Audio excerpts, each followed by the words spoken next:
Quotes کے جو مشکوک کیے جا رہے ہیں اس وقت فیصلے. خالد صاحب اصل بات یہ ہے کہ فیصلے اس وقت مشکوک کیے جا رہے ہیں. کورٹ کی آبزرویشنز جو ہوتی ہیں نا بڑی اہم ہوتی ہیں اور ان کو آپ برش سائڈ نہیں کر سکتے ایسے ہی کہ جناب انہوں نے کورٹ نے یہ آبزرو کیا اور غلط آبزرو کیا. تو ایک چیز سے تو انکار نہیں ہو سکتا نا خالد صاحب کہ 9 مئی ہوا, 9 مئی کا واقعہ ہوا اور اس چیز سے بھی انکار نہیں کیا جا سکتا کہ ہر جگہ پر پاکستان تحریک انصاف کے کارکن موجود تھے, تو بطور پارٹی تو نہیں نکل سکتے یہ بیچ سے. میں عرض کر رہا ہوں کہ جو ایویڈنس یہ خود یہ کریٹ کر رہے تھے, ایویڈنس کس لیے کر رہے تھے کہ آپ ان ویڈیوز کی بات کریں جو ان کے ورکرز نے جو ان کے ورکرز نے بنائی ہیں. ہر بندہ اپنی جو تھی وہ نمبر ٹیگنگ جس کو ہم کہتے ہیں, نمبر ٹیگنگ کے سلسلے میں انہوں نے اپنی ویڈیو بنائی ہے اور کہاں جا کے بنائی ہیں, کوئی جی ایچ کے سامنے بنا رہا ہے, کوئی کور کمانڈر ہاؤس کے آگ لگا کے جلا کے. میں نے خود وزٹ کیا, ہمارے دوست وہاں گئے اور یقین کریں میں نے وہاں کے جو منظر دیکھا. اچھا اس میں ایک بات بار بار کہی جاتی ہے کہ جناب کچھ سی ٹی وی فوٹیجز دے دیں ہمیں تو پھر اس سے پتہ چلے گا, وہ غائب کر دی. آپ کہہ رہے ہیں کہ جب ان کی اپنی ویڈیوز موجود ہیں ضرورت نہیں. دیکھیں جب ان کے پاس خود موجود ہیں اور سوشل میڈیا سارا بھرا پڑا ہے, آپ ان کی ویڈیو فوٹیج ساری نکال کے دیکھ لیں, اس میں ثابت ہو رہا ہے. پھر وائس چیٹ جو ان کی ہے وہ بڑی فیٹل ہے ان کے لیے. یہ کہتے ہیں جی ہمارے پر ان کی جو آڈیو کالز ہیں ان کے لیڈرز کی ہیں, جی وہ جو ہیں جو ان کے لیڈرز کہہ رہے ہیں. اور پھر یہ دیکھیں کہ پھر ان کو اسپیسیفائی کیا جا رہا ہے, پلیسز کو اسپیسیفائی کیا جا رہا ہے, پرسن کے نام جو اسپیسیفائی کیے ہیں, جو ان کے لوگ انٹرنیٹ پر بیٹھ کر بتا رہے ہیں کہ فلان جگہ پر آئی ایس آئی کا دفتر ہے, وہاں پر جا کر حملہ کر دو. ہمارے جو کرمنل انٹینشن ہوتی ہے نا, کرمنالوجی جو ہے اس میں ہوتا ہے کہ کامن انٹینشن اور کامن آبجیکٹ. اب جتنی لیڈرشپ تھی انہوں نے اسپیسیفائی کیا ہے, ہر بندے کو ایک رول دیا ہے اسپیسیفائی کہ آپ نے یہ کام وہاں جا کے آپ نے کرنا ہے, آپ نے یہ کام وہاں جا کے کرنا ہے. یعنی یہ کس طرح حملے جو تھے یہ پی پی سی کی, یا آپ جب کرمنالوجی پر مقدمات کرتے ہیں تو یہ کامن انٹینشن اس میں کامن آبجیکٹ ان میں ایک ہے کہ صرف فوج کو ٹارگٹ کرنا ہے, فوج کے خلاف پروٹیسٹ کرنا ہے. جو عمران خان کی جو کہتے ہیں جی اریسٹ ہے, وہ فوجی اداروں نے تو کی نہیں اس کی اریسٹ تو کی ہے جو اسٹیبلشمنٹ کے جو ادارے متعلقہ تھے انہوں نے کی اس کی اریسٹ. اگر کی بھی تھی تو ملک کی ریاستی ادارے ہیں, ملک کی ریاستی ادارے آپ عدالت میں جا کے اس کو چیلنج کر سکتے ہیں, اور وہ کی بھی گئی, اور اس کے بعد آپ اس کے ساتھ اگر اس کو کرتے ہیں. میں احمد رائس صاحب آپ سے پوچھنا چاہ رہا ہوں, اس وقت اگر پاکستان تحریک انصاف پوری کی پوری اس میں ہمیں نظر آتی ہے, کراچی سے خیبر تک ہر جگہ ان کے بندے ان کے کارکن نظر آتے ہیں, تو ان میں بائنڈنگ فورس کے طور پہ آپ کو لگتا ہے کہ پھر عمران خان اس میں پھنستے ہیں بطور منصوبہ ساز کے, بطور ایک ماسٹر مائنڈ کے, اور یہ دلیل ان کا یہ کہنا, میں آپ سے بھی اس پر رائے لوں گا, اور یہ دلیل دینا کہ اس وقت وہ گرفتار تھے, وہ معصوم ہے, وہ نہیں کچھ کر سکتے تھے, یہ لوگوں نے جا کر کیا, یہ اس پروپیگنڈے کا جواب کیا ہے؟ بسم اللہ الرحمن الرحیم. دیکھیے نجب صاحب, جو بات کی جا رہی ہے کامن انٹینشن کی یا کامن آبجیکٹ کی, جو ایک کرمنل کی تھیوری انہوں نے بیان کی ہے, اس پہ تو کوئی شک نہیں ہے کہ جو سرکل ہے, جو گھیرا ہے, اس کا بینیفیشری کون تھا, یہ دیکھنا پڑے گا. اور یہ دیکھیے کہ سر یہ جو چیز کی گئی ہے نجم صاحب, یہ کوئی ایک دن میں نہیں ہوئی. 9 مئی کیلنڈر کے اوپر کوئی ایک ڈیٹ نہیں ہے, یہ کوئی ایک مطلب روایتی تاریخ نہیں ہے, یہ ایک اس کے پیچھے ایک پوری تھیوری ہے. جب ہم 9 مئی کو ڈسکس کرتے ہیں اس کے پیچھے جو سر تھیوری ہے نا, اس کے پیچھے رویہ ہے. رویہ ہے اشتعال انگیزی والا, رویہ ہے دہشت گردی ٹائپ کا. اس میں رویے میں جو ایٹیٹیوڈ ہے اس میں ریاست کے خلاف بغاوت کا عنصر شامل ہے. اور آپ نوٹ کیجئے کہ سر جو 2023 کو یہ واقعہ ہوتا ہے, یہ سڈنلی نہیں ہوا, یہ واقعہ جس کی بنیاد 2013 میں رکھی گئی, یہ اس کے پیچھے کو 10-12 سال کی سٹرگل ہے. اور ان کے جب ہم بات کرتے ہیں کہ ان کے ہینڈلر کون ہے یا ان کے سہولت کار کون ہے یا ان کے پیچھے جو لوگ کھڑے ہیں وہ کون ہے. 12 سال کی بات نہ بھی کریں احمد صاحب, تو کم از کم جب 10 فروری کو 2022 کو جب ان کی حکومت ختم ہوئی, تو اس سے آپ بیانات دیکھ لیجئے کہ ان کے پاک فوج کے حوالے سے, ان کے سربراہ کے اور ریاستی اداروں کے حوالے سے, ریاست کے حوالے سے ان کے بیانات دیکھ لیں تو وہ کڑی سے کڑی ملتی ہے. میں وہیں آپ کو لے کر آنا چاہتا ہوں, کڑی سے کڑی ملتی ہے. جب یہ سلیکٹ ہوئے 2018 میں, تو سلیکٹ ہونے سے پہلے بھی کوئی فوج کے متعلق ان کا اچھا نظریہ نہیں تھا, ٹھیک ہے نا. وہ جو بلی تھیلے سے باہر آئی, جب یہ حکومت سے باہر نکلے ہیں تو نکلتے ہی انہوں نے زہر اگلنا شروع کر دیا. کبھی کہا میری امریکہ حکومت لے گیا, اینڈ پہ کہا نہیں جنرل باجوہ نے میری پیٹھ میں جو ہے وہ چھرا گھونپا ہے. کیا یہ سٹیٹمنٹ نہیں ہے؟ کبھی کہا کہ بھئی آپ نیوٹرل ہو جائیں, کبھی کہا نیوٹرل تو جانور ہوتا ہے, کبھی کچھ, یعنی کہ جو سارا ان کا بکس تھا, سر کوئی ایک چیز ہے. اور یہ وہی شخص ہے, یہ وہی جناب والا, یہ وہی شخص ہے جو کہتا تھا کہ فوج کا جو چیف ہوتا ہے وہ تو باپ ہوتا ہے. اپنے والد کو گالیاں دی, صرف یہی نہیں دی, انہوں نے پوری دنیا میں جا کر جو ہے وہ سر گالیاں دی, اور امریکہ میں یہ کیا کرتے ہیں. اصل یہ ہے کہ جب تمام ارکان اسمبلی اور کارکن اور عہدیدار ایک ہی پارٹی کے پکڑے جا رہے ہیں تو اس میں اس پارٹی کے بانی کو, اس کے سربراہ کو سمجھا جا سکتا ہے کہ وہ منصوبہ ساز ہے. 110% سمجھے. کیوں سمجھے سر؟ اس لیے کہ کال اس کی ہے, منصوبہ اس کا ہے, بنی گالا اور زمان پر اس کا محور رہے, وہ نو گوئی ایریا رہا. آپ دیکھیے کہ اس سے پہلے جو گلیل بن رہی تھی, جو نکیل والے ڈنڈے تھے, جو ہتھیار بن رہے تھے, پیٹرول پمپ تھے, لاہور میں چلے, وہ کہاں بن رہے تھے؟ سر میں یہی کہہ رہا ہوں کہ وہ کہاں بن رہے تھے. سر یہ اوپن شٹ کیس ہے, یہ نیٹ اینڈ کلین کیس ہے. یہ چشمے فلک نے یہ نظارہ دیکھا, پھر سر دنیا کو تو دیکھے نا, رائٹرز نے کیا لکھا اس کے اوپر, جو ہے وہ APS پریس نے کیا لکھا اس کے اوپر. سر دنیا نے, الجزیرہ نیوز پیپر نے 10 مئی کو کیا چھاپا کہ اپنے لوگوں نے ریاست کے اپنے لوگوں نے ریاست کے اوپر بغاوت کر دی, ریاست پر حملہ کر دیا, تنصیبات پر حملہ کر دیا, فوج کے خلاف حملہ کر دیا. مجھے اجازت دے, میں چاہتا ہوں کہ میں ایک شعر سناؤں آپ کو کہ میں جانتا ہوں کہ تم راہبر نہیں راہزن ہو, میں جانتا ہوں تم راہبر نہیں راہزن ہو, اسی لیے تم مسائل کی گتھی کو الجھا رہے ہو. یہ جو مسائل کی گتھی ہے یہ صرف بانی پیٹی الجھا رہا ہے, اور اس کو سلجھائے گا کون؟ اس کو ٹیکنیکل جو ہے خالد محل صاحب, بانی پی ٹی آئی کہتے ہیں کہ میں اس وقت جیل میں تھا, انڈر اریسٹ تھا, جیل میں تو نہیں تھے اس وقت, خیر انڈر اریسٹ تھے, ایک ریسٹ ہاؤس میں تھے, عدالت کا ایک معاملہ چل رہا تھا, کسٹڈی میں آپ کہہ لیں, عدالتی کسٹڈی میں تھے, عدالتی کسٹڈی میں تھے وہ اس وقت. وہ کہتے ہیں میں یہ سب کچھ کیسے کروا سکتا ہوں؟ تو میں عرض کروں جی کہ اس سارے جتنا بھی یہ پلان ہوا 9 مئی کا جو سانے ہوا ہے, اس کا ماسٹر مائنڈ اور اس کا محور مرکز صرف ایک بندہ ہی ہے. یہ کس وجہ سے جو آپ کیسے کہہ سکتے ہیں یہ دلیل؟ جی میں عرض کرتا ہوں. دیکھیں, میں کسی چیز کا اگر بینیفیٹڈ ہوں, بینیفیشری ہوں, صحیح ہے, مجھے کسی چیز سے مفاد حاصل ہو رہا ہے. اب مفاد کیا ہو رہا ہے کہ آپ کہتے ہیں کہ جی میری ریڈ لائن ہے عمران خان, اور عمران خان کو اریسٹ کیا گیا, انڈر دی لا کیا گیا, ڈیو پروسیس آف لا کو فالو کیا گیا, اور اس کے مطابق اس کی اریسٹ ہوئی. اب اس کے بعد کون سی ایسی بات تھی کہ 9 مئی میں آپ نے, وہ کہتے ہیں میں موجود نہیں تھا نا, آپ نہ ہوں, آپ محور و مرکز ہیں اس بات کا, کیونکہ کوئی بھی کسی پارٹی کا اور کوئی ورکر نہ کسی GHQ میں گیا, نہ کسی شہداء کی جو یادگاریں ہیں وہاں پہ گیا, نہ کسی اور جگہ پہ جا کے احتجاج ہوا ہے. سر اس کے نمائندے موجود ہیں نا, اس کے سٹیک ہولڈر موجود ہے, پولیٹیکلی اس کی پارٹی موجود ہے. کیا وہاں پر یہ لوگ موجود نہیں تھے جن کو بھی راشد صاحب کس لیے گئے, اور یہ محمود رشید صاحب کس لیے گئے, ساری قیادت صاحب کس لیے, جب PTV پر حملہ ہوا تھا تب بھی صدر پاکستان جو بنے, کیا عارف علی بھی وہاں پر ٹیلی فون کال موجود تھے؟ اگر یہ قیادت وہاں نہ جاتی تو ان کے خلاف ڈسپلنری ری ایکشن ہونا تھا, ان کو پارٹی سے نکالا جانا تھا, یعنی ان کو تھریٹ بھی دی. اگر آپ یہ کہہ رہے ہیں کہ بانی پی ٹی آئی کی اگر یہ بات مان لی جائے کہ میں چونکہ اس وقت عدالتی کسٹڈی میں تھا یا ایک ریسٹ ہاؤس میں تھا یا میں اریسٹ میں تھا, جس بھی حالت میں تھا, تو میں اس کا ذمہ دار نہیں ہوں, تو اس کا مطلب یہ ہوا کہ کوئی بھی بندہ جو بیرون ملک بیٹھا ہوا ہے وہ پاکستان میں قتل کروا دے, جی وہ کہہ کہ میں تو آؤٹ آف کنٹری, میں تو یہاں میں تو تھا ہی, میں تو ادھر ہوں نہیں, میری کوئی. ایک اور چیز, کیا آج تک بانی نے ٹھوس بنیادوں کے اوپر اس کی انکار کیا ہو کہ 9 مئی کے جو لوگ تھے وہ مذمت کی ہو, ایک اور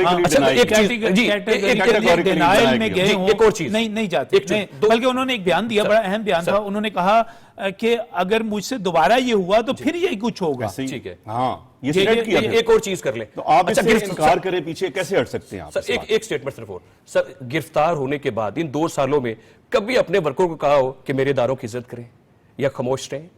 جو ادارے ان کے, جو لوگ اداروں کے اوپر جو کیچڑ اچھال رہے ہیں پچھلے 2-2.5 سالوں سے, ایک دفعہ بانی نے کہا, 413 ٹویٹ کیے, 19 جریدوں کو انٹرویو دیے, ایک دفعہ کہا ہو کہ بھائی چپ رہیے, خاموش رہیے, ریاست ہے, ادارے ہیں, یہ پاک بھارت سے ہماری جنگ ہوئی ہے, اپنے اداروں کے ساتھ کھڑے ہو جائیں, باہر نکلیں, ان کے ساتھ اظہار یکجہتی کریں.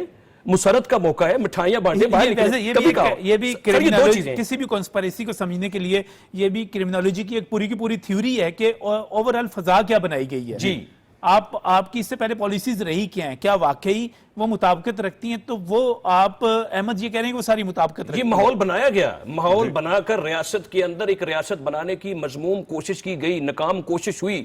دنیا نے کہا, پورے پاکستان نے دیکھا یہ اوپن کیس ہے, 27 مہینوں سے ٹرائل چل رہا ہے, یہ 6 مہینوں میں کلیئر ہونا چاہیے. سپریم کورٹ نے ڈائریکشن دی کہ 4 مہینوں میں کلیئر کریں, تب ٹرائل کورٹ مکمل کر رہی ہے. یہ تو سر پہلے مکمل ہونا چاہیے تھا. اگر دنیا میں نے اس دن بھی کہا تھا کہ ٹیکساس میں ایک شخص نے جو ہوائی اڈا ہے ان کا امریکہ کا فوج کا, وہاں پر حملہ کیا, اس کو 6 مہینوں میں جو ہے وہ پھٹے چڑھا دیا, اس کو پھانسی دے دی. تو پاکستان میں 10 سال 2 سال 1 سال 19 لوگوں کو بری کر دیا, 77 لوگ آج بھی بری ہوئے ہیں. ہاں صاحب, ان کو پورا ٹائم دیا گیا, صحیح, ان کو پورا اپنا کیس ڈیفینڈ کرنے کے لیے جو ایڈوکیٹس تھے, جو ان کے آپشن لائر تھے, اپنی پسند کے انہوں نے لائر وہاں پہ چوز کیے جو ان کو پلیڈ کرتے رہے. پھر انہوں نے اپنا ڈیفینس سارا دیا, اور یہ کیس تو جو اور جس نے یہ ثابت کیا, جس چیز نے فواد چودھری موجود ہے وہاں پر, جس چیز نے یہ ثابت کیا کہ میں وہاں پر موجود نہیں تھا, میں تو فلاں جگہ پر تھا, اس میں شاہ محمود قریشی کو دیکھ لیجیے آپ. فواد چودھری جو ان کی اہلیہ وہاں پر موجود تھی, وہ وکٹری کا نشان بنا کر وہاں سے گئیں. تو اس کا مطلب یہ ہوا کہ جو ثابت کرتا گیا کہ میں وہاں پر موجود نہیں تھا, میں نے یہ نہیں کیا, وہ بری ہوتا گیا. ایسے ہی تو جو ثابت کرے گا آگے بھی جو بار بار بات کی جا رہی ہے کہ ہمارے عدالتوں میں جائیں گے اور اپنے جو مقدمات ختم کروائیں گے, وہاں پر یہ چیز تو ختم نہیں ہو سکتی خالد صاحب کہ 9 مئی ہوا ہی نہیں, پاکستان تحریک انصاف وہاں پر تھی نہیں, یہ تو ختم نہیں ہو سکتا. اور نقصان جو ہے اداروں کا, فوج کے جو شہداء کی یادگاریں تھیں, GHQ تھا, اس کے بعد کور کمانڈر ہاؤس تھا, اس کا نقصان نہیں ہوا, اس کو جلایا نہیں گیا, اور اس طرح جلایا گیا جیسے کہ وہ ایک جو 1947 کی جو جرم موجود ہے, موقع سے پکڑے ہوئے لوگ موجود ہیں. اگر کوئی اس میں بری ہونا چاہتا ہے تو اس کا ایک ہی طریقہ ہے, وہ ثابت کر دے کہ وہ اس میں شامل نہیں تھا. یا معافی مانگ لیں, 19 لوگ بری ہوئے. سر اگر 21D دیکھیں 1952 کا ملٹری ایکٹ, وہ پارلیمنٹ نے بنایا تھا, ملٹری نے خود تو نہیں بنایا, وہ دیکھیں. اور سر ان کا جو آفیشیل سیکرٹ ایکٹ ہے وہ دیکھیں. سر اس میں بڑا کلیئر لکھا ہے کہ جو افواج پاکستان کی جو مراکز ہیں, جو ان کے ایسٹس ہیں, جو ان کی گاڑیاں ہیں, جو ان کی تنصیبات ہیں, اگر کوئی شخص مطلب بد نیتی کے ساتھ وہاں پر جاتا ہے تو جا کر حملہ آور ہونے کی کوشش کرتا ہے تو اس کا ٹرائل ملٹری ہوگا. یہ اللہ کا شکر ادا کرے ملٹری ٹرائل نہیں ہوا.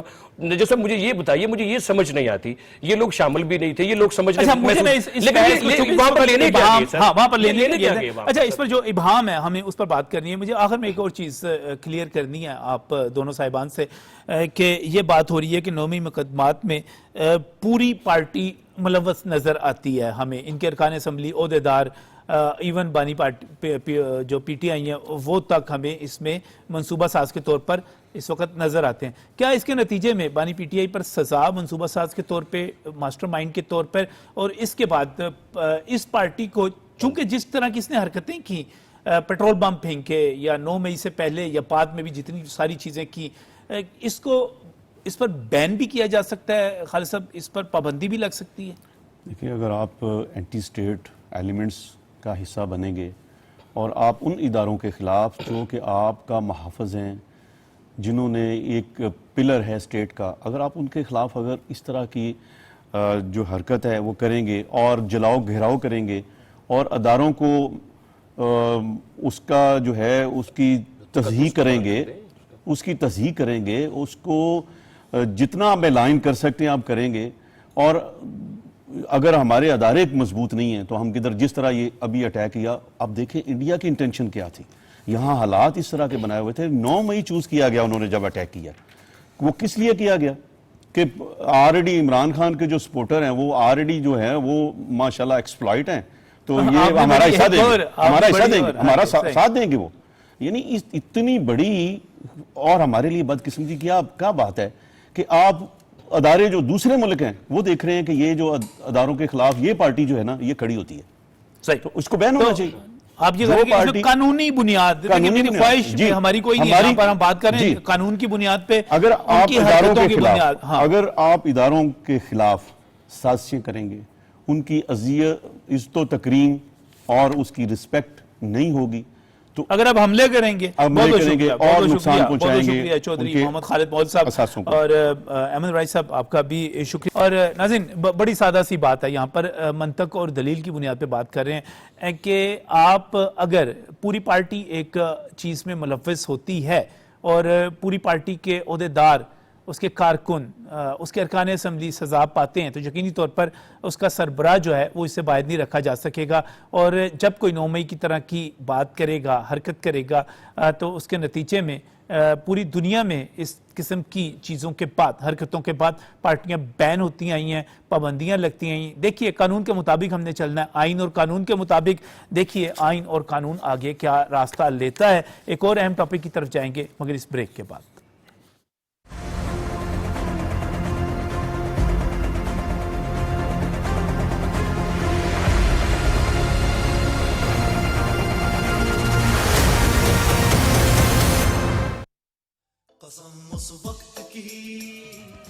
مارکہ حق یوم آزادی پر پی ٹی وی کے زیر اہتمام ملی نغموں کا مقابلہ. 14 اگست کو 14 لاکھ روپے نقد جیتنے کا شاندار موقع. اگر آپ کے نغموں میں مارکہ حق کا جوش اور آزادی کی مہک ہے تو اپنے بہترین ملی نغموں کے ویڈیوز 5 اگست تک ہمیں بھیجیں.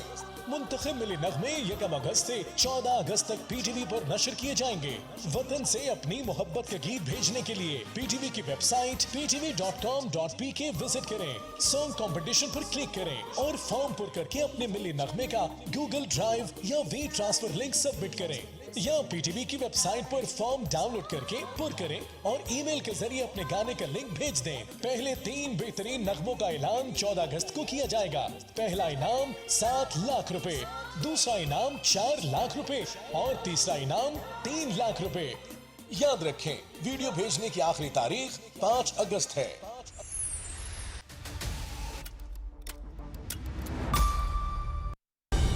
درست ہر وقت.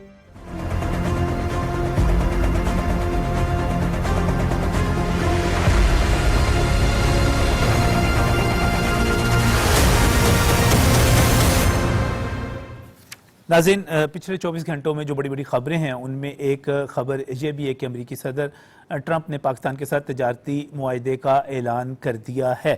اس معاہدے کا جو اعلان کیا گیا ہے اس میں پاکستان اور امریکہ مل کر تیل کے ذخائر کو ترقی دیں گے. اس حوالے سے جو ہے انہوں نے خود بات کی ہے، لیکن اس سے ہٹ کر بھی اگر ہم دیکھیں تو پاکستان اور امریکہ جو ہے توانائی کے ساتھ ساتھ معدنیات میں، آئی ٹی میں، کرپٹو کرنسی میں اور دیگر شعبوں میں اقتصادی تعاون پر متفق ہو گئے ہیں. جو ہم بات کر رہے ہیں پاکستان کے حوالے سے اور پاکستان اور امریکہ میں معاہدے کے حوالے سے اور خود اس کا امریکی صدر کی طرف سے ہونے والے اعلان کے حوالے سے، تو یہ خبر کا ایک پہلو ہے. دوسرا پہلو اس سے بھی دلچسپ ہے، وہ یہ ہے کہ امریکہ کے صدر نے بھارت کے حوالے سے جو گفتگو کی ہے وہ یقینی طور پر بھارت کی قیادت کی جو نیندیں ہیں وہ اڑا دینے والی ہے. بھارت پر 25% ٹیکس اور اس کے ساتھ ساتھ جرمانہ بھی عائد کیا جا رہا ہے. پریزیڈنٹ ٹرمپ نے اس کا بھی اعلان کر دیا ہے. اس سے پہلے اگر ہم ساری کی ساری حکمت عملی کو دیکھیں تو اس میں بھی ہمیں نریندر مودی کے پریزیڈنٹ ٹرمپ کے ساتھ تعلقات کوئی خاص اچھے نظر نہیں آتے، بلکہ بہت ساری جگہوں پر ایک رسمی جو اعلانات ہوئے تھے ان کی ملاقات میں اس سے ہٹ کر آئی فونز کو تیار نہ کرنے کی ہدایت یہ بھی جو ہے پریزیڈنٹ ٹرمپ نے ہی انڈیا کے حوالے سے کی تھی.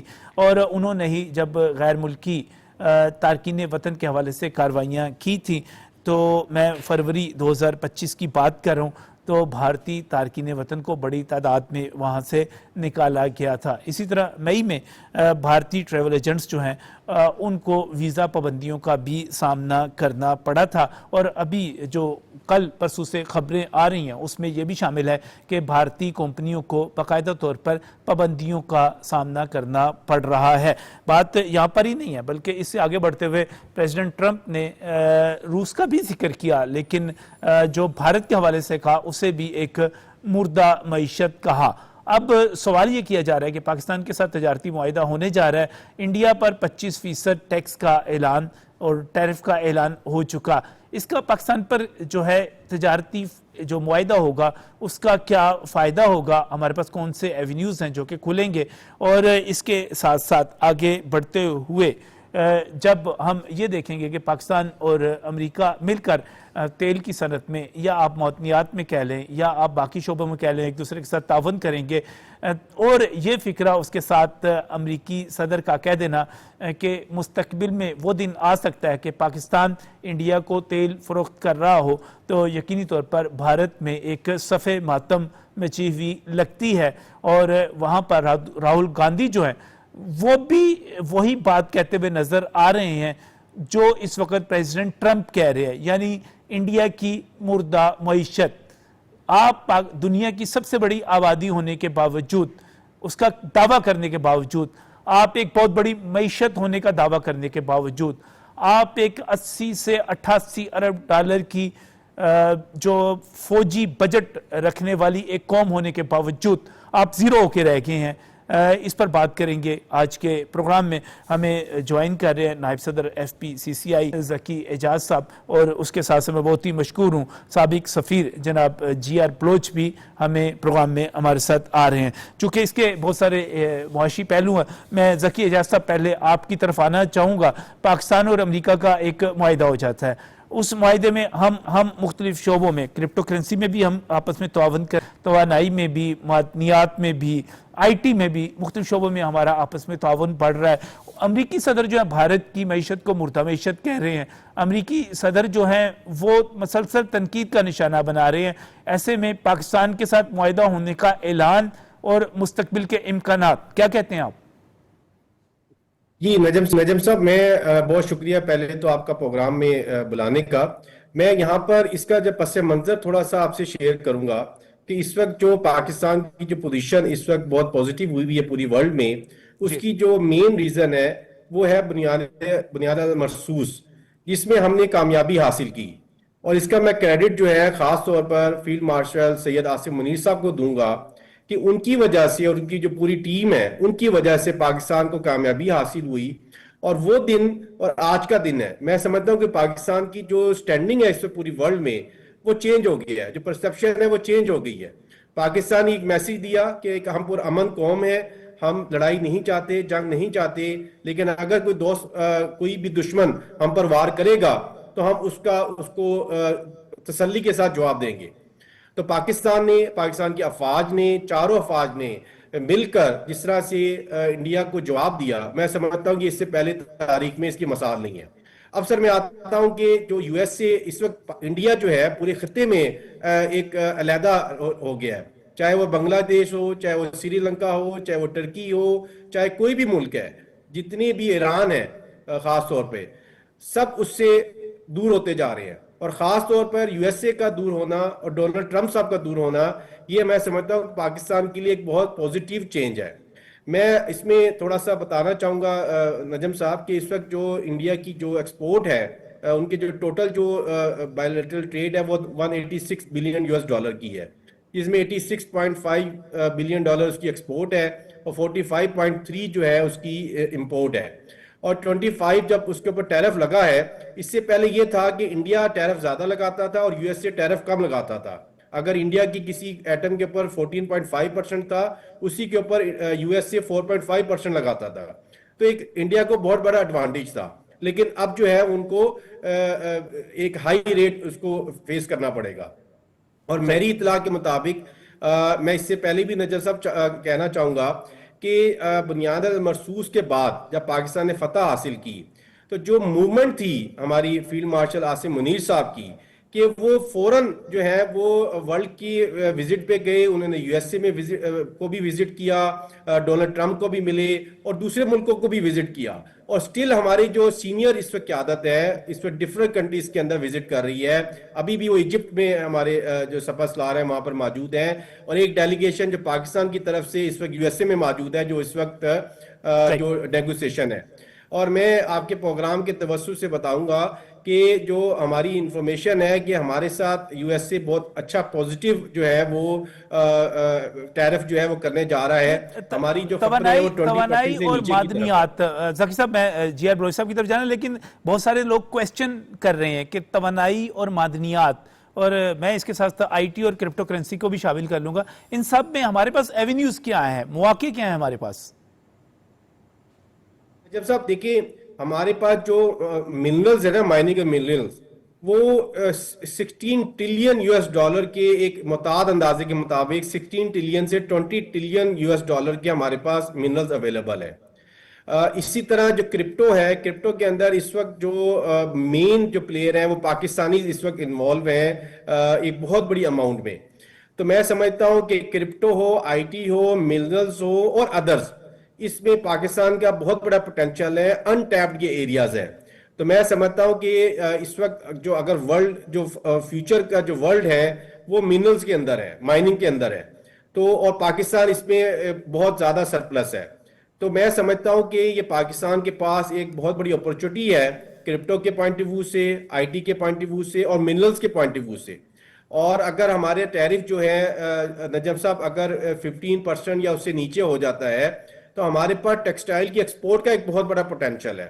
ہمیں وہاں سے انڈیا کے import پہ مقابلے کوئی میں ہم اتنا بہت بڑا زیادہ issue نہیں ہے. بہتر ہو جائیں گے. میں اسی چیز کے اوپر جو ہے جانا چاہ رہا ہوں GR بلوچ صاحب کی طرف.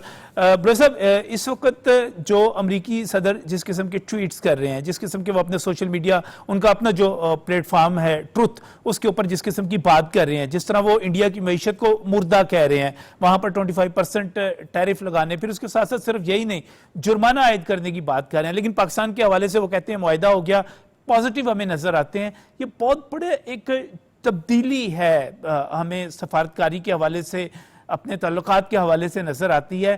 آپ اس کو کس طرح دیکھتے ہیں اور اس کے آنے والے دنوں میں ہمیں کیا فوائد ملیں گے؟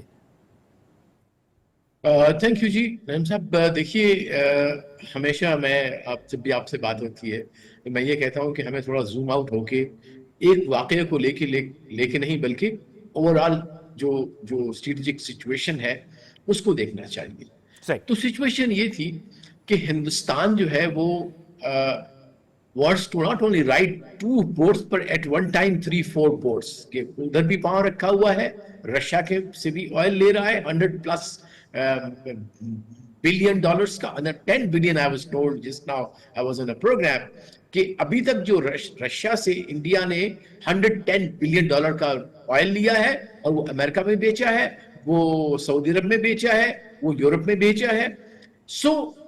پھر اس کے بعد ایران سے خریدا ہے جو کہ سینکشن، مطلب ٹھیک ہے ہمارے تو وہ بڑے بھائی ہیں ایرانین، ہمیں تو تکلیف ہوتی ہے جب ان پہ سینکشن ہوتی ہے، لیکن ہم بات اس وقت انڈیا کی بات کر رہے ہیں اور امریکہ کا اس پہ ریئیکشن. تو میں سمجھتا ہوں کہ یہ جو یوکرین وار پہ انہوں نے سٹینس لیا تھا کہ جی ہاں ہم ساتھ بھی ہیں اور ساتھ نہیں بھی ہیں، آئل خریدیں گے بھی نہیں بھی خریدیں گے، وہ اب وہ کلیئر ہو گیا. اور پھر آن دا ٹاپ آف اٹ الحمدللہ جو کچھ مس کیلکولیشن انہوں نے کی اور اس کا جو نتیجہ نکلا، خمیازہ نکلا کہ اللہ نے ہمیں عسکری بھی جو ہے فتح عطا فرمائی اور ڈپلومیٹک بھی، میڈیا بھی اور جیو اسٹریٹجک بھی، اور پاکستان الحمدللہ as a middle power emerge ہو کے آیا ہے دنیا کے اندر. یعنی بلوچ صاحب، یہ جو انڈیا ایک یا جے شنکر جب جہاں پر بھی جاتے تھے وہ کہتے تھے کہ ہم بہت بڑی آبادی ہیں، ہم بہت بڑی معیشت ہیں، ہم بہت بڑی مارکیٹ ہیں. تو ان کا یہ جو غرور تھا اور ان کا یہ جو طریقہ کار تھا ڈپلومیسی کا، یعنی کہ بدماشی کے ساتھ اور ڈکٹیٹ کرتے ہوئے، وہ تو اڑا کے رکھ دیا. ڈیفینیٹلی یہ ایک ہیوبرس تھا. اور پھر حیران کی بات یہ ہے، مجھے اس کا ایک انٹرویو نہیں بھولتا جب وہ یورپین سے بات کر رہے تھے کہ جی we don't care what is the interest of Europeans, European interest are not our interest, لیکن ساتھ ساتھ ان کو سبق دے رہا ہے کہ دنیا کو چلانا کیسے ہے. اپنے اوقات کو دیکھنا چاہیے. اپنے اوقات جب انسان ہو اکیلا یا کوئی ملک ہو، جب اس سے آگے بڑھتا ہے تو پھر اس قسم کی منہ کی کہانی پڑتی ہے. پھر یہ کہ اس کا جو نیریٹو مکمل طور پہ بنا کہ اس نے اپنے آپ کو پریزنٹ کیا ایز اے بلورک اگینسٹ چائنا. جب دنیا نے دیکھا کہ وہ اپنے سے کم خرچ کرنے والا ملک، ہمارے $8 بلین یا $6 بلین کا ڈیفنس، اس کا $88 بلین کا جو ہے وہ ہے بجٹ جو ہے ڈیفنس، اس کے پاس 200+ ایئر کرافٹ ہے، ہمارے 70-80 ہیں. یا اس کا مطلب صاف یہ ہوا کہ انڈیا جو ہے، میں جو آپ کی بات سے سمجھا، وہ انڈیا جو تھا وہ ہر جگہ پہ ڈبل گیم کر رہا تھا. وہ چین کے ساتھ، روس کے ساتھ، ایران کے ساتھ، ایک طرف برکس بنا کر اور ایک طرف وہ پریزیڈنٹ ٹرمپ نے آ کر اس کو ایکسپوز کر دیا، اس کی ہر جگہ کی ڈبل گیم کو. You are right. اس کو میں تھوڑا ٹیکنیکل زبان میں اگر کہوں کہ دیکھیے ڈپلومیسی کے لیے ضروری ہوتا ہے کہ وہ 35 سال رہنے کے بعد جو سبق سیکھا کہ اگر آپ کی ڈپلومیسی میں کریڈیبلٹی، آپ کی زبان ہے جس کو عام مفہوم میں کہتے ہیں کہ جس بندے کی زبان نہیں ہے وہ پھر کچھ بھی نہیں ہے، تو جو آپ قول و فعل میں جب آپ تضاد آتا ہے تو پھر دنیا آپ پہ اعتبار چھوڑ دیتی. کیوں پاکستان چائنا کی دوستی گزشتہ 40 سال سے لوہے کی طرح مضبوط اور مضبوط ہوتی چلی جا رہی ہے؟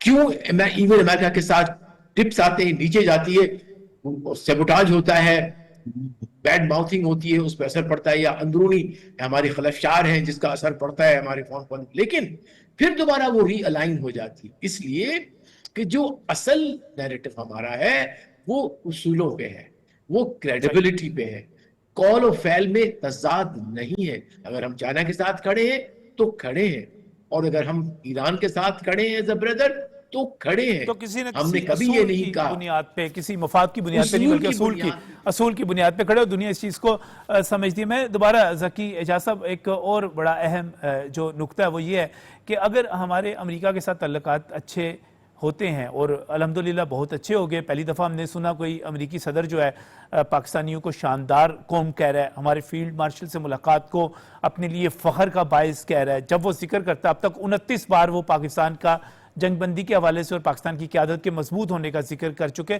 تو اس کا ایک پیغام عالمی مالیاتی اداروں کو بھی جاتا ہے، IMF کو جاتا ہے، ورلڈ بینک کو جاتا ہے، UN کے اندر جاتا ہے، آپ کا ایشین ڈیولپمنٹ بینک کی طرف، تمام اداروں کی طرف جاتا ہے. اس کا بھی امپیکٹ اور فائدہ پہنچے گا پاکستان کو، اس کے حوالے سے کیا کہیں گے؟